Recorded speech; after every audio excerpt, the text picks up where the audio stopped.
My name is Matt Lindstrom. I teach in the Poli-Sci department. Some of you out there, and also direct the Eugene J. McCarthy Center for Public Policy and Civic Engagement here at St. John's in collaboration with our partner, St. Ben's. Just want to briefly introduce Mark Kennedy, our distinguished speaker today. Congressman Kennedy graduated from St. John's and began his career as a certified public accountant. He then went on to get an MBA at the University of Michigan, with distinction, I should add. And he served in a whole number of major Fortune 500, Fortune 100 companies in some cases. And so he has a lot of direct experience working in the private sector, working in corporate America. Following this, he served for 3 terms in the United States House of Representatives. And so those types of insights and experiences we'll benefit from tonight, hearing a little bit about that and then his insights into the elections and moving on. After a U.S. Senate campaign, he went to work for Accenture. In that role, this is a global consulting firm. He traveled all around the world, and recently he started his own business, Chartwell Strategic Advisors. And I think he's going to talk a bit about that and this idea of a 360 vision, combining insights from business, politics, and his travel to 40 plus countries. While he was in Congress, he was known as a reformer, worked across the aisle on a number of occasions, and about 5 years ago or so, we began, 4 or 5 years ago, I guess, we began conversations about what we could do at St. John's, St. Ben's to build in some more intellectual diversities, particularly, frankly, add some more conservative voices on campus. And Mark is here tonight as a part of the Mark Kennedy Frontiers in Freedom Lecture Series, which is a part of the McCarthy Center. And very pleased to have his involvement with this lecture series. It's deeply important for your intellectual curiosity and knowledge of all the different ideas that are out there, particularly related to economic freedom and religious freedom. The reason we started this lecture series is, and I'm going to quote Congressman Kennedy here, is to add real intellectual diversity to the McCarthy Center and the campuses, to ensure that you hear both sides, and so you can critically evaluate the choices that we face and the challenges we face. It's a great honor to have gotten to know Mark Kennedy over the years, and his wife Debbie's here as well. He's a great friend, he's a great mentor, he's a very, very important resource for these schools. And you saw how he interacted with you before the talk. It's very accessible, enjoyable, insightful, and we're very pleased to have you here today, Congressman. So thank you very much. Thank you, Matt. Thank you, Matt.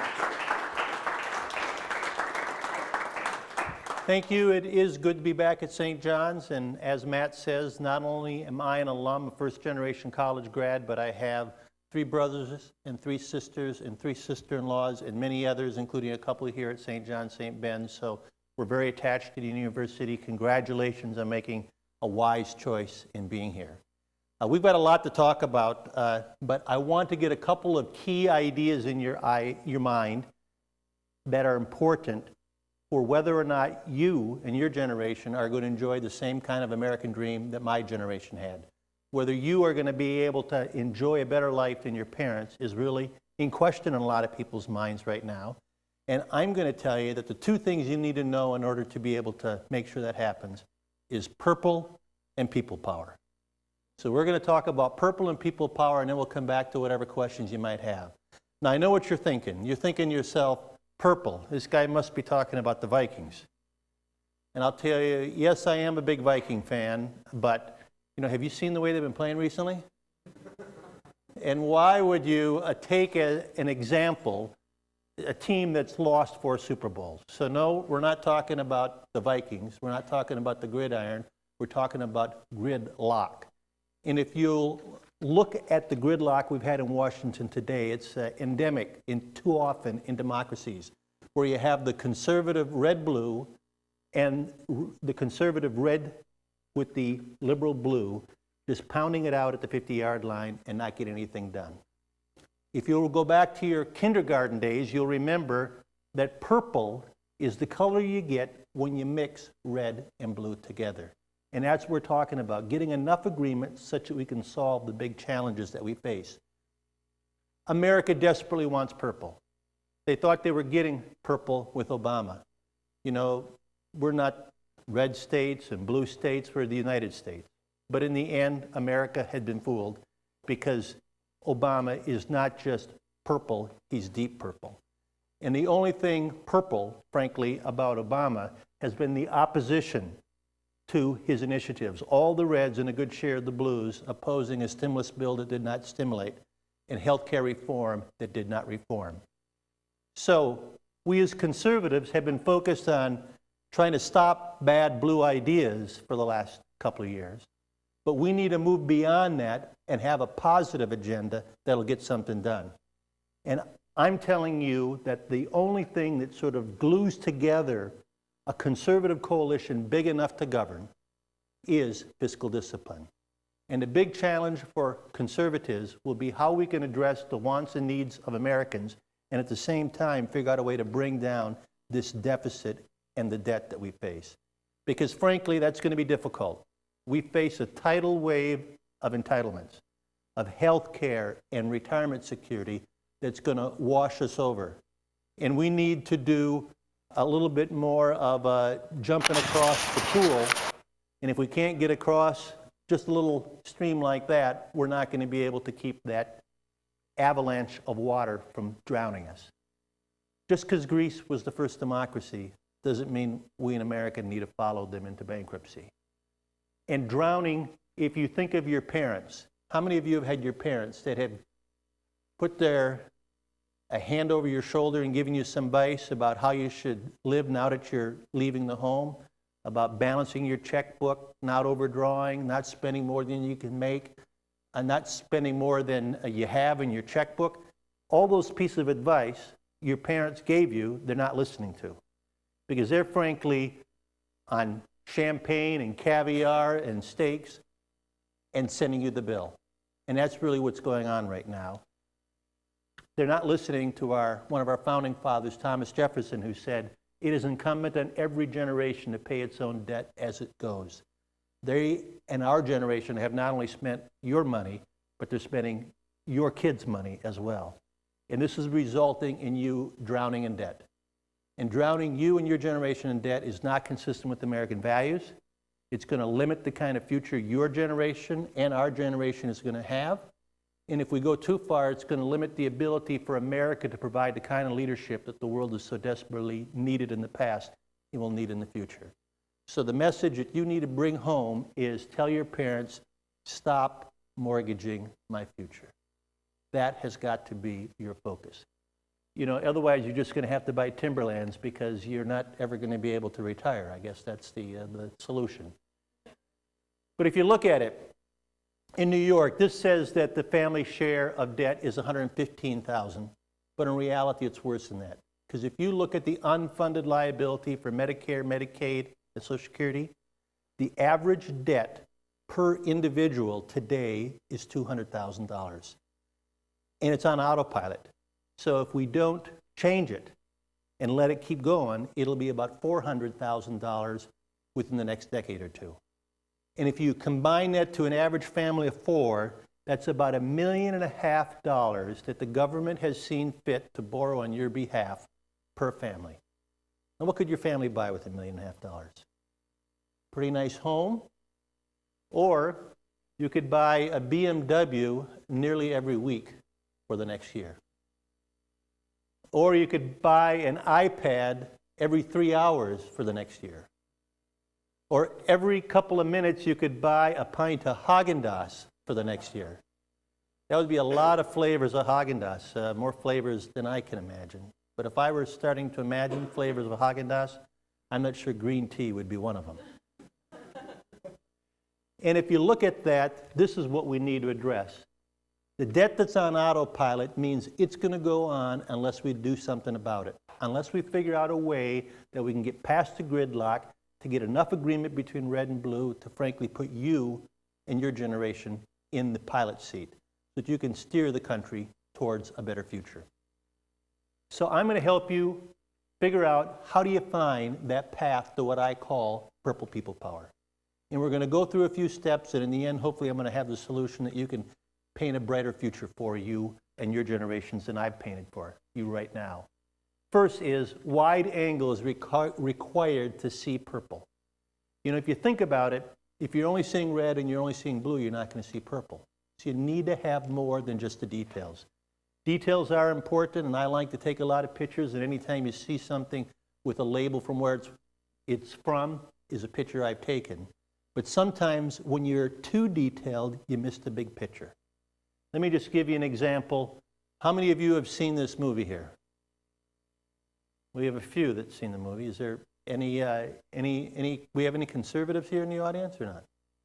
Okay, we got a couple. But if you look at this movie, if you've heard about it, Michael Moore ambushed me coming across from a vote.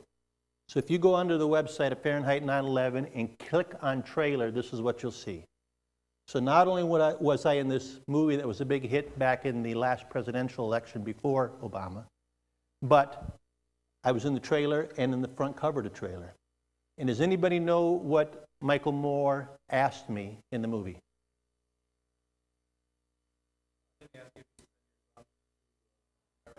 He says, would you help me get more members of Congress engaged in the military? Yes. Very good. And does anybody remember what my answer was? Well, you don't remember the answer because he didn't give my answer. Because I gave him that look in my face, and what am I saying? I'm saying, you know, that's an easy question, but is that just a bait for a harder question to come? And he gave the impression that my answer was no, when in fact the answer was, let me introduce you to my son, Ensign Charles Kennedy, U.S. Navy, and I also have a nephew who's over with the U.S. Air Force right now in the UK, and I have another nephew who's an Army officer as well. So clearly my answer would have been yes, but he gave the impression that it was no. And by taking that deliberately narrow view, he was able to sell millions of dollars of, you know, movies and DVDs following on. But if you took the broader view, his ideas were really shown to be a fallacy. And I'm telling you that that's really what we're up against when we're talking about liberals versus conservatives. They take a narrow view too often, and then their ideas work until they don't work. Let me give you an example. When it comes to America, they're for a friendly America. Conservatives are for a strong America. Friendly works until it doesn't, and then you need a strong America. If you look at it from an economic perspective, conservatives are for individual initiative. You'll often hear from the liberals that they want government support and government assistance. Government assistance works until everybody figures out you don't need to work because you can just take government assistance, and then you need individual initiative. I've oftentimes said that this is the best picture I can find of explaining the liberal view. When they see a fin in the water, they assume it's a goldfish. When and minimize that broader view and what could happen. When conservatives see a fin in the water, they say, well, just in case that nuclear weapons in Iran or this building debt or the degrading values is a shark, maybe we ought to do something about it. And it's critical for conservatives, in my mind, to have that broad perspective. And that's where, as Matt was saying, I'm a big fan of making sure you have as broad a perspective as possible, what I call 360-degree vision. And those of you that were with me a couple weeks ago heard me explain what that is for me, having worked at the highest and the lowest levels of both business and government, helping Pillsbury buy a little company called Haagen-Dazs and spreading it around the world, being a Fortune 100 senior executive at the company you know as Macy's, serving 3 terms in the U.S. Congress, and going not just around the world to fishing in Canada or visiting the beaches in Mexico. Here I am with my daughter while she was studying in Mexico. But also visiting with the leaders, the business leaders. Here was 3M in Shanghai, with Deloitte in Dubai, and with the political leaders. Here with President Assad in Syria, with the late Prime Minister Ariel Sharon in Israel, and with King Fisher in India. With the military leaders, with Petraeus in Mosul, with Odierno in Tikrit, with our Joint Command in South Korea, with the community leaders, here with the head of the Greek Orthodox Church in Istanbul, at the investiture of our Pope in Rome, and with students like you and here in Majorca. And I call that combination of that business vision with the political vision, with the global vision, 360-degree vision. And when you fuse them all together, you really get better insights. And as you think about your career into the future, I'd encourage you to try to develop all three of those views and fuse them together as well. Secondly, principles are purple. I'm not here to tell you that you shouldn't be conservative, you shouldn't be liberal. I'm here to tell you, be what you are, but be true to it. You're going to have to put up a little flack and a couple of waves coming up against you if you are strong in your convictions. And I'd be the last person to tell you that you should necessarily back away from those. When I ran for U.S. Senate in 2006, I was the only U.S. Senate candidate to run an ad on the war in Iraq. And I lost, but so did 8 or 9 other incumbent senators. But having stood for my convictions, I got praise from all sides. If we look here at Fox News. Some Republicans, even though they're in a difficult position, are running ads, well, with a different take on the war from those who seem to be distancing themselves from the president. Here's one from Mark Kennedy. None of us like war, and we've made some mistakes in Iraq. We're facing an enemy that must be defeated. Leaving Iraq now will create a breeding ground for new attacks on America. That's the harsh reality. My opponent says the answer is diplomacy, but you can't negotiate with people who want to kill you. I'm Mark Kennedy. Securing the peace is a lot harder than wishing for it. Fred, that's a pretty bold ad in the middle of a war that's pretty unpopular. Yeah, bold but smart. And here's another guy you might recognize. You're speaking out the issues, you're saying the truth, and nobody wants to hear this. Why is it that nobody wants to hear it? What is it going to take for people to wake up and start listening to this stuff? Well, you know, it's a grave concern because this is not about politics for me. It's a matter of principle. We cannot allow Iraq to become a sanctuary for terrorists to regroup and attack America again. We can't give them that oil revenue. We can't strengthen Iran's hand. And now that we've heard from the right, let's hear from the left.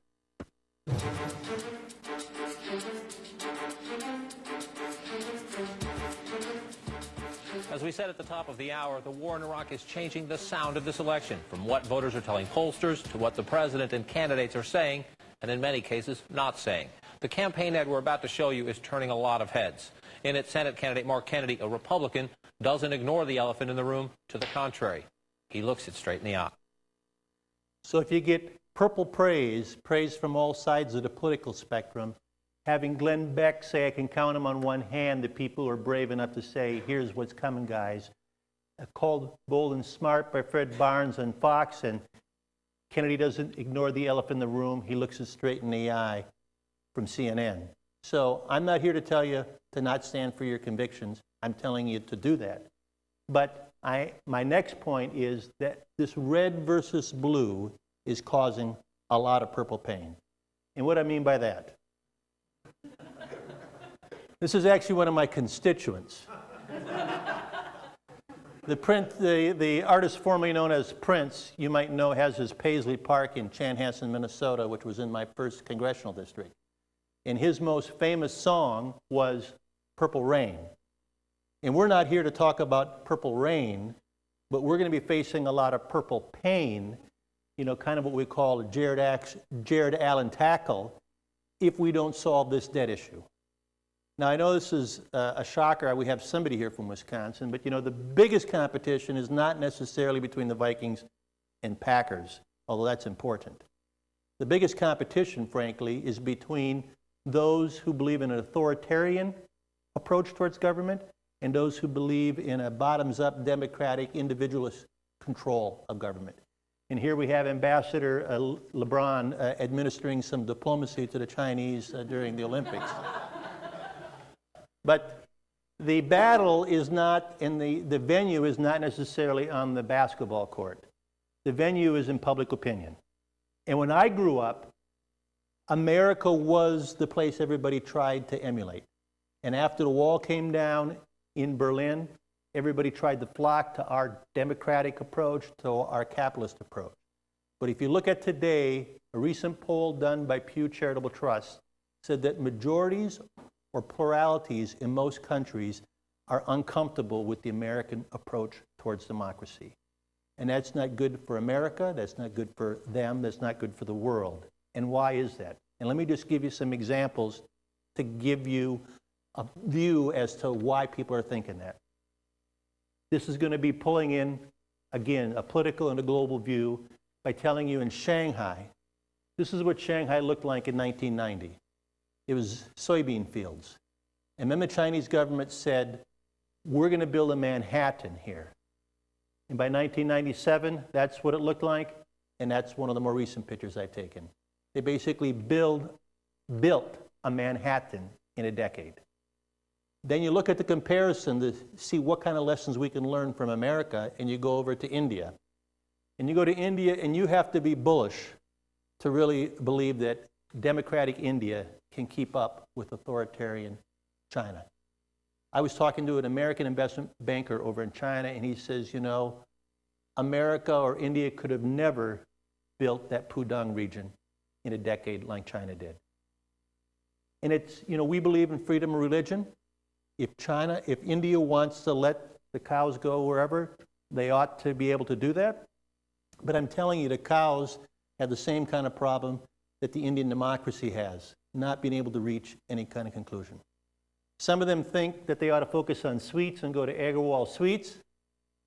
Some of them prefer to go towards luxury and go to Dior. But for the most part, they're just in the middle of the road, gridlock, not being able to go to one side or the other. And that kind of an approach in government just doesn't work and doesn't have much appeal to most people. Let me give you an example of how that's come down. In Hong Kong recently, there was a couple of democratic activists that resigned their position in the parliament there in Hong Kong to protest and say we wanted to give the people a chance to express their support for democracy. And they said, if we get 25% of the people voting in the election in Hong Kong, that will be a reaffirmation of democracy. Well, 25% really isn't a landslide. But in the end, only 15% of the people came out to vote for them. And why was there only 15%? Because as they're looking around, they're listening to what Deng said. I don't care if it's a black cat or a white cat, so long as it can catch mice, it's a good cat. Deng being one of the Chinese premiers. And as they looked around and they saw all this growth going on in China, and they saw all this struggling going on in India, they said, you know, here, under Chinese rule, our incomes are going up, our home values are going up, everybody's employed, the trains are running on time, and they just weren't that excited on democracy. That's not a good thing. And the answer is clearly not that we ought to be moving more authoritarian. Here I am, if you look at the maglev train, when they built that nice showcase, how many people's property rights did they trample along the way? And whenever you have that kind of an abuse of power, there's an undercurrency of corruption underneath it. And if you have to have Google leaving China to Hong Kong because they can't have the freedom, you're not going to have the kind of innovation that's going to keep that economy going long term. So I personally don't believe that the rules of economics and politics have been repealed, and that the type of approach that China is taking is going to prove as a success for as long. But the message that we in America and in India need to take is that the other party is not the enemy.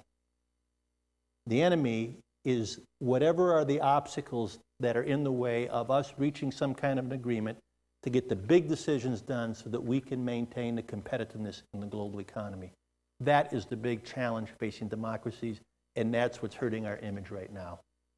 The fourth point I'm going to make is that red or blue acting purple is frankly what's causing purple pain. We want red to act red and blue to act blue, but right now, both of them have been acting purple. Let me give you some examples. You know, everybody remembers that under the Bush presidency and under the Reagan presidency, they cut taxes. But the challenge is they didn't cut spending by as much as they cut taxes. So if you're red on taxes, but only purple on spending. So that you cut the rate of growth of spending, but you don't cut spending by as much as you cut taxes. The result is purple pain. And as we've seen from the Democrats for the last couple of years, they are blue on spending. They know how to spend, and they've been spending, like it's going out of style. But then when it comes to taxes, they'll raise taxes, yes, or let them go up, but they won't raise taxes as much as they're raising spending, and you get purple pain. So both parties' behavior over the last several decades has been contributing to this. This is a graph that if you look on the left, during my 6 years in Congress, when we were getting heavily criticized for spending too much, and I agree, that was the most we had in 6 years in Congress. The one in the middle is when I left in 2006. The one on the right is what the federal government had for a deficit in 2009. And yes, we're in the middle of recession, but if you look at the budget that Obama most recently put out, even when we come out and we have the recovery, the amount of deficit never gets as low as the highest amount during my 6 years in Congress, and that is just unsustainable. Fifth, red and blue, this is light blue, is what we get the purple progress. And we're going to give you a couple of examples. Football. I know here in St. John's, you guys should know something about football. Most Johnny fans, even some Tommy fans, understand that in order to win, you need to get on their side of the 50-yard line, not your own side of the 50-yard line. That's what's most critical in politics. The most important number in politics is 60. Unless you can get the 60 votes in the U.S. Senate, you're not going to get the kind of advancement towards real issues that is important for us to get done. And Republicans, as a conservative, haven't had 60 votes in the Senate or the equivalent for 90 years.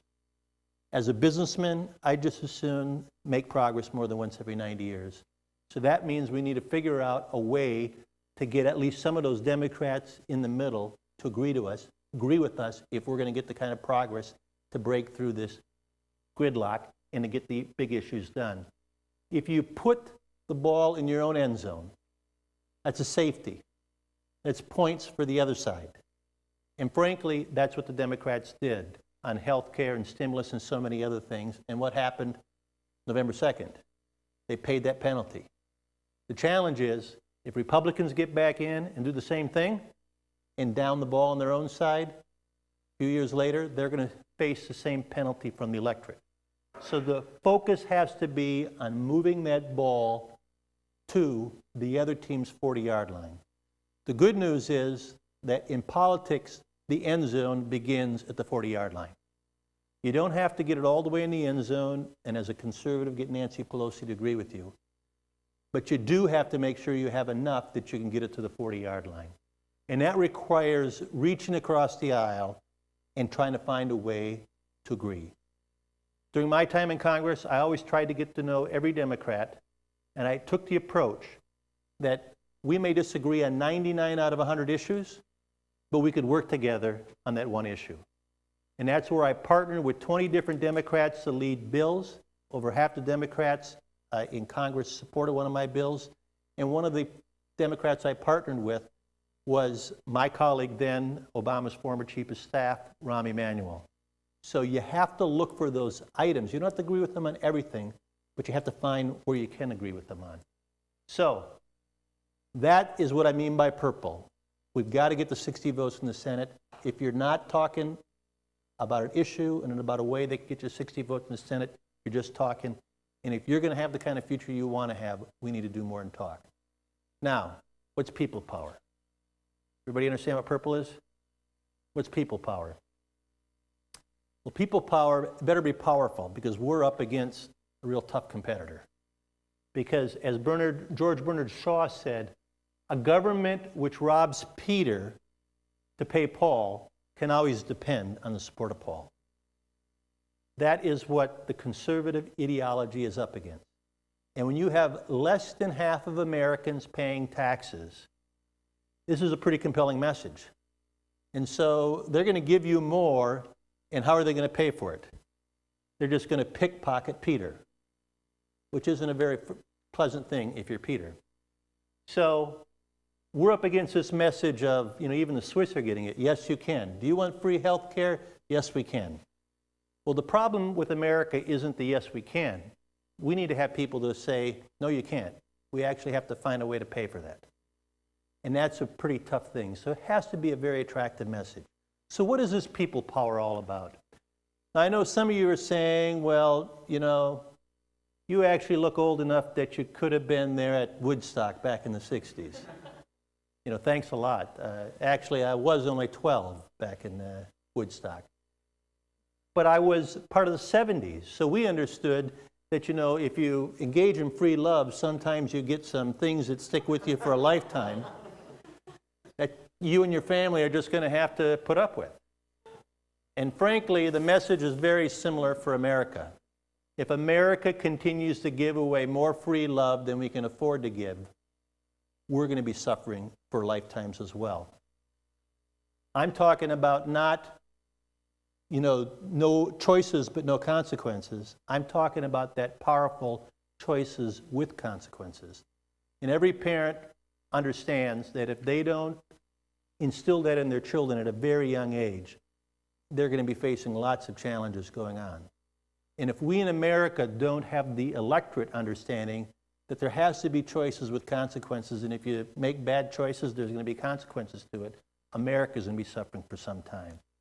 Now, why do I think this is so magnetic of an idea that it can get past giving free stuff to Paul that's paid for by Peter? And I'd say that the reasons choices and consequences is a powerful message that can work and can get us to purple is because everybody wants choices for themselves and they want consequences for the other guy. Let's go through that and talk about an example. How about we start with music? When I was young, if I wanted to listen to one of my favorite songs, I'd have to twist the dial and try to find one of the stations that might play one of the songs I'd like, in the next couple of hours. You try to explain that to somebody in your generation, and first you need to take the plugs out of their ear in their iPad where you've got 10,000 songs that you can play anytime you want. So how many of you want to go back to the way it was when I was young? Nobody? That tells you choices are very powerful. People want choices. Then you take the other side, consequences. Everybody wants consequences for the other guy. As Ivor and Ball said, most of us can read the writing on the wall. We just assume it's addressed to someone else. Now, you might say this really isn't altruistic, but if the result is that those that are doing the right things are getting rewarded and those that aren't are facing consequences, that's the kind of outcome that we frankly need to have. Let's go through an example of where can government find an example about how to have these choices with consequences. And the good news is they don't need to go very far because it's in business. If you look at about anything that's made in the marketplace, you are getting more. That's what Blue wants. Blue wants more benefits, more services, more everything at a lower cost, what the red wants. So this more for less is the kind of purple progress that business is exhibiting all across the spectrum. If you look at your iPad or your BlackBerry or whatever you have, there is more that you can do with that at a lower cost than there was a year or two ago. And that's the case in just about every product available through the marketplace. You don't get up in the morning and say, I really wish we had more choices in pizza. Or say, I'm really not getting enough varieties of sweaters to choose for my dog. We have an endless array of just about every product made. The only exception, of course, is that my daughters say there are just not enough choices in shoes. But I frankly think, 30 pairs, is enough to have for shoes. But if you look at where we don't have the kind of value for money that we'd like to have, it's in education, unless you go into a highbrow school in Hong Kong or in healthcare. And yes, stormtroopers need healthcare too, And it's in this area that we face the challenge, because I will agree with Obama on this when he said that healthcare is our deficit issue. There's nothing else that even comes close. The big challenge, though, is whether you're looking at public or private studies of the healthcare reform past, all of them will tell you it's only going to cost more. And you couldn't expect anything different. Because you don't get healthcare under control unless you tap that power of choices and consequences. You don't get it by transferring payment responsibility from one third-party insurance companies to another third-party government. You get it by putting people and families with choices and consequences on healthcare. And if you don't believe that, just look at the difference in consumption patterns if you're at a free bar at a wedding party versus they're having to pay for it themselves. Choices with consequences does make a difference. Let me give you a couple examples as to how this has worked. In our own state of Minnesota, we recently put in place for healthcare that there are some providers that are lower quality, higher cost, and some that are higher cost, lower quality. You can choose any one you want, but if you're going to use the higher cost, you're going to pay more. And as a result of that being in Minnesota, our state healthcare costs have been flat where everybody else has been going up. Another example in business is there's a large grocery store chain called Safeway. And they said in their studies, 70% of healthcare costs are determined by behavior, and a couple of behaviors. So they said, we're going to give an incentive for those that are behaving in the right way. If they're not smoking, if they're watching their weight, and if they're eating more fruits and vegetables and less double bacon, crispy. Does that look good or what? And of course, if you're exercising, if you're realizing that if you buy Retones by Reebok, you're going to stay toned. Now, why is this guy not paying attention to the message of what Retone can do for you? It's because looking back here, he realizes that you can get toned like that for 50% off. And that's exactly what Safeway was providing, was an incentive. But what they found is that they were restricted in what they could do. And they found, based on the restrictions that government has in place on health care, which is still in place today, that not only does it not provide an incentive for you to do the right thing, but it requires them to charge more to those that aren't smoking and subsidize those who are smoking. This young lady who's not smoking shouldn't be smiling. She's having to pay extra so her friend can smoke. Or charge more to those that are slim and trim and subsidize those that just dream about it instead of those that actually are slim and trim. And it actually requires them to charge more to those who eat like a bird to subsidize those who eat like a bird. No wonder our friend is so happy with the Obama approach that subsidizes bad behaviors.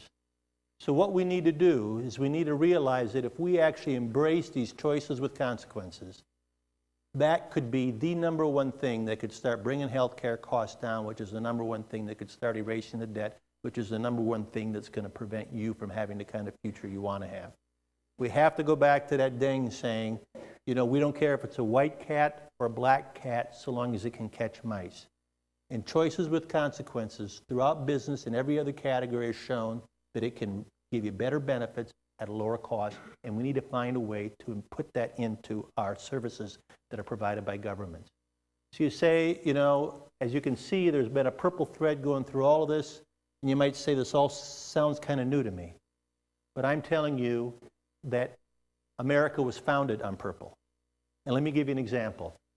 Every time I give people a tour to Capitol, I always take them in front of this Trumbull painting of the signing of the presentation of the Declaration of Independence by the committee. And I asked the people, now, can you see anything unusual here?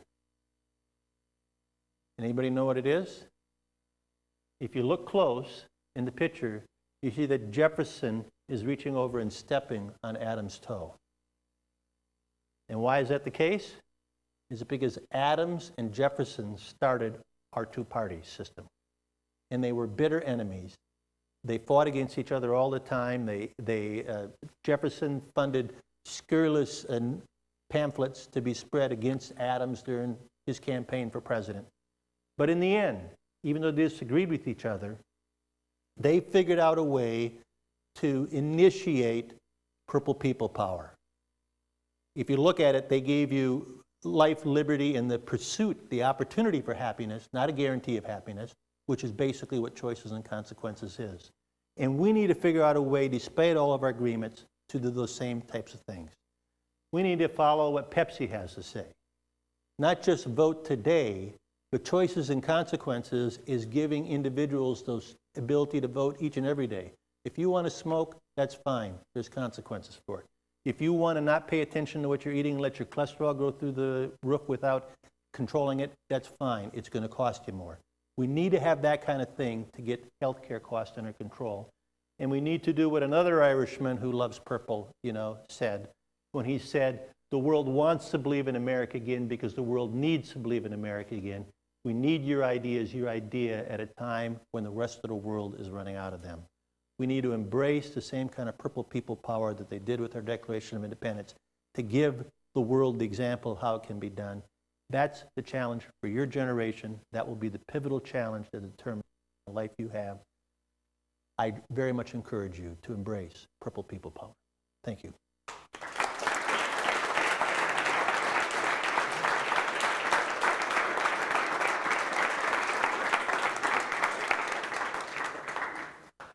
I'm sure there must be some questions on this or anything else.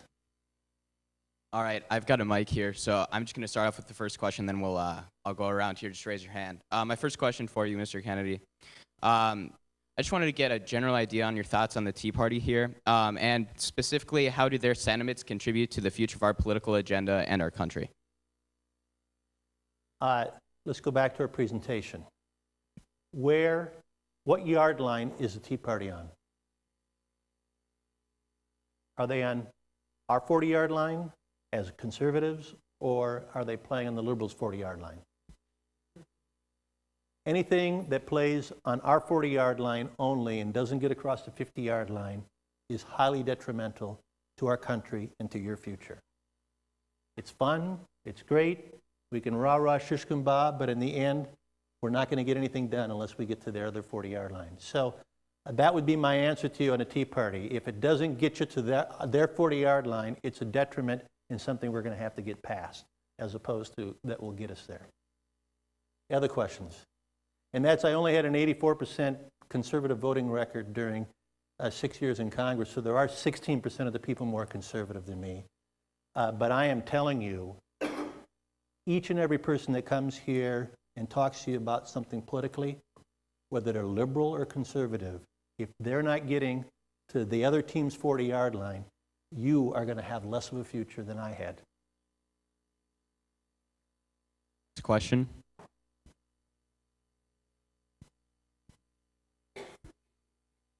I'm Go ahead sure and step out on the side of the aisle here. Come on.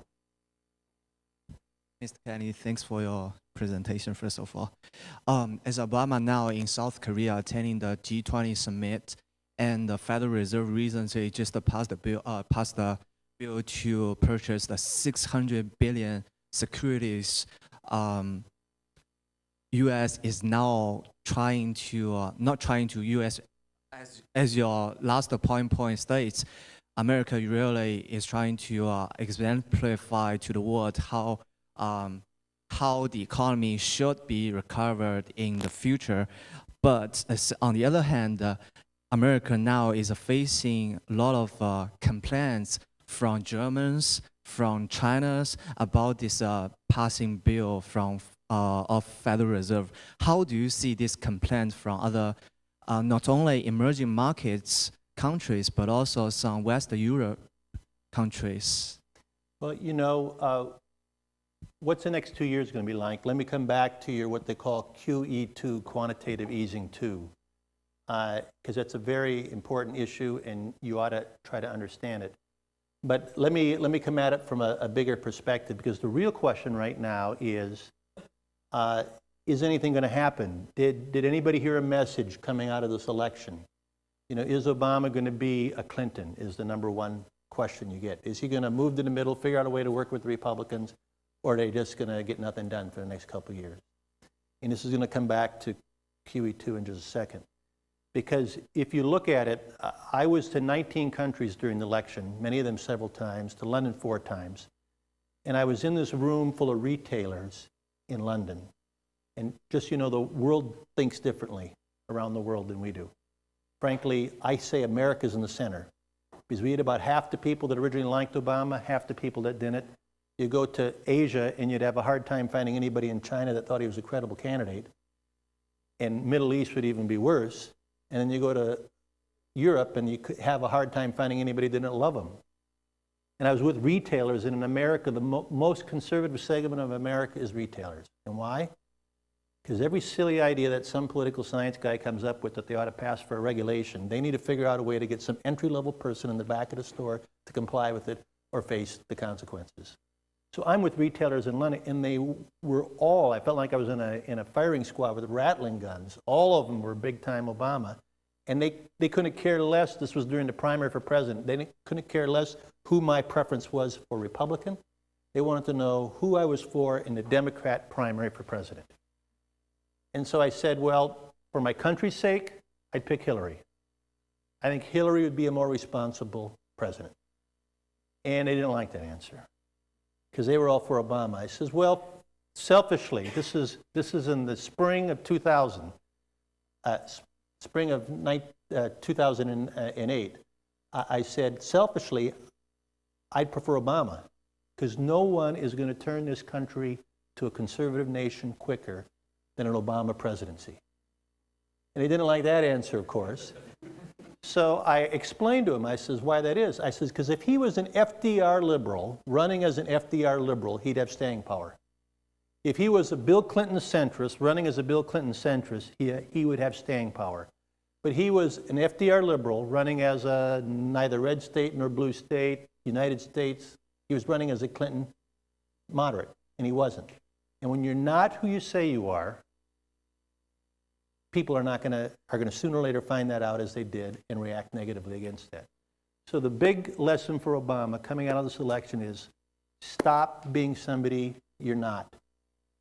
If you say you're going to be a moderate and you're going to work with the other side and be purple, do it. And if you go through the list, this is just one of them right now. This is about the most embarrassing time for you to be an American, because we've gone from the apology tour to the whining tour. We're whining about the Chinese currency. And what are we whining about? That they're devaluing their currency. That their currency should be appreciated more, that they're adjusting their currency. What are we doing? What happens when you let the printing presses for money go? You devalue your currency. So we are deliberately manipulating our currency at the same time we're criticizing China for deliberately manipulating theirs. And this is a way, if they can't raise the taxes, they just monetize the debt by letting inflation reduce the value of all of your assets. At the same time, they're reducing the value of the debt. So it's a backdoor tax increase. At the same time, they go to India and chastise them that they're not being tough enough with Myanmar, Burma. At the same time, we're not being tough enough with Pakistan. They're complaining about Germany exporting, having too much of a surplus, when we're doing nothing about our own fiscal deficit. So if you go down and point after point after point, America is not walking the talk. Everything we say, we're doing the opposite. And the world needs a credible leader, and it needs somebody that isn't just complaining about everybody else, but is looking back at our own problems and saying, we have a huge deficit. We have huge debt. We need to do more than just talk about that. We need to do something about that. So quantitative easing is not going to really do anything for the economy. It's not that we don't have enough liquidity out there. It's going to only probably hurt the inflation long term, and it certainly, I think, hurts our credibility in the world.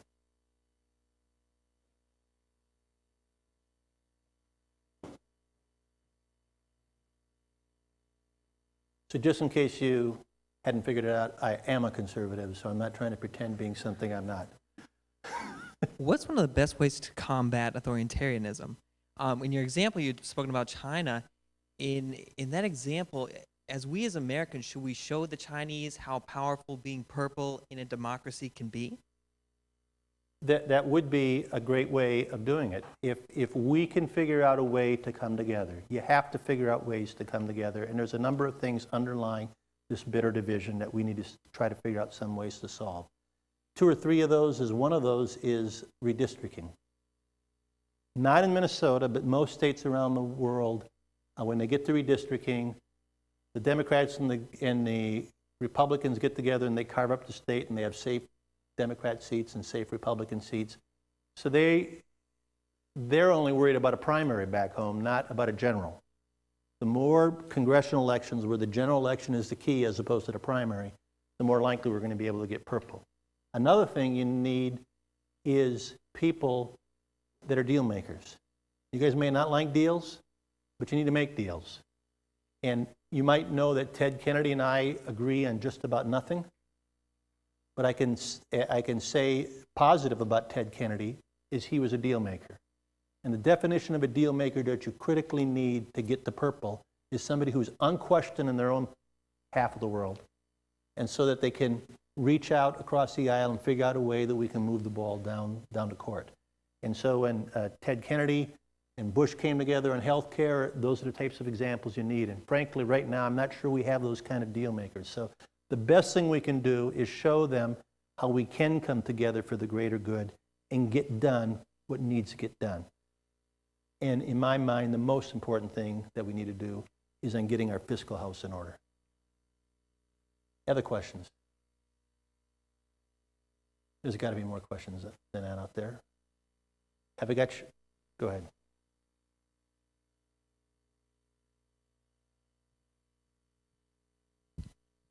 Do you have any specific ways in Congress to reduce the deficit, reduce the debt? Any specific bills that they could pass? Any way they can specifically reduce the debt? You haven't really seen too many detailed plans on how they can do that. Everyone says they want to, but nobody has any actual plan. Well, first of all, Paul Ryan has a plan that balances it. And it's very tough, but frankly, it needs to be tough. But I'm going to tell you that right now, none of the plans have it out there. If you smoke, you pay more. If you, because of your own lifestyle, are well above the weight level you should be at, you pay more. If you don't exercise or have high blood pressure and high cholesterol and you don't control it, you pay more.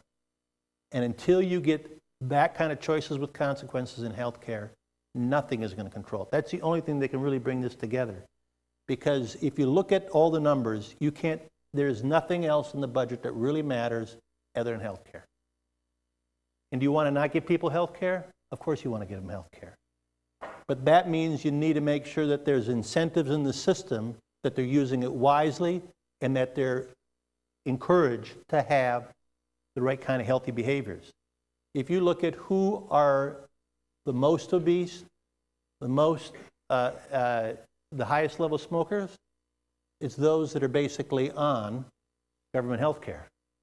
Because health isn't their responsibility, it's the government's responsibility. And when that responsibility moves over to being the government's responsibility rather than individual responsibility, that's where you run into the challenges. So yes, we need to do a whole bunch of things with Social Security, et cetera, but Social Security is small compared to health care and Medicare. There's a reform commission going on now, and they're talking about a number of different provisions, and I hope we can get part of them passed. But the real problem is I don't even think as much Congress as it is the electorate of I don't want to ever take less. We, the government, have promised more than we, the government, can pay. And if that continues to go on, the debt's going to further and further cripple us to the point that we're not going to be able to be respected in the world. And then when you take inconsistent, blaming everybody else policies as opposed to looking inside and fixing your own house, it's only going to reduce America's standing further in the world. So I fear that I've gotten you all in a negative mood. I fear that I have you all depressed and saying, why did I come here to have somebody tell me that the world is this black? But you know what? The good news is this is America. And in our darkest moments, we figure out a way to get her done. And it's only going to get done if it's you. And in the past, your generation never even worried a nanosecond about health care. You all thought you were invincible and you don't need health care and you're never going to get hurt and you're never going to get sick. And you got a much less likelihood of doing that. But I'm telling you, we need to have activism amongst the young. We need to have you very active in understanding that this debt is your debt. I'm not going to pay it. It's going to be at least as much debt by the time I go to meet my grave as it is now. So it's going to be crippling in limiting your choices.